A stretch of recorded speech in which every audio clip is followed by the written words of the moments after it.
ಹೇಳ್ತಾ ಇದ್ದೀನಿ, ಜೀವನ ಅನ್ನೋದು ಒಂದು ಯುದ್ಧ. ದೇವ್ರು ನಮ್ಮನ್ನ ಓವರ್ ಝೋನ್ ಅಲ್ಲಿ ಹಾಕಿದ್ದಾನೆ. Be alert, protect your self. ಲೈಫಲ್ಲಿ ಒಂದು ಗೋಲ್ ಅಂತ ಇಟ್ಕೊಳ್ಳಿ, ಹಠ ಇಟ್ಕೊಂಡು ಜೀವನ ಮಾಡಿ. ಹಾಡಬೇಕು ಅಂದ್ರೆ ಹಠದಿಂದ ಹಾಡಿ, ಓದ್ಬೇಕು ಅಂದ್ರೆ ಹಠದಿಂದ ಓದಿ. ಲೈಫಲ್ಲಿ ಯಾವುದೇ ಗೋಲ್ ಇಲ್ಲದೆ ಇರೋರು ಮಾತ್ರ ಆದಷ್ಟು ಬೇಗ ಸತ್ತು ಹೋಗಿ, ನಿಮ್ಮಂತವರಿಂದ ನಮಗೆ ಯಾವುದೇ ರೀತಿ ಉಪಯೋಗ ಇಲ್ಲ. ನೆನಪಿಟ್ಕೋ, ನಿನಗಿನ ದೊಡ್ಡ ಕಿಂಗ್ ಯಾರು ಇಲ್ಲ ಇಲ್ಲಿ. ನಿನಗೇನ್ ಅನ್ಸುತ್ತೋ ಅದನ್ನ ಮಾಡು. ಯಾರ ಮಾತು ಕೇಳಬೇಡ, ಮನುಷ್ಯರ ಮಾತು ಅಸ್ಲಿ ಕೇಳಲೇಬೇಡ.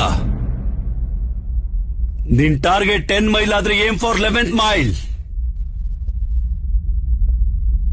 ಮಾರೆ ತೋ ಹೋತಿ ಕೋಯಿ ಮಾರ್ನಾ.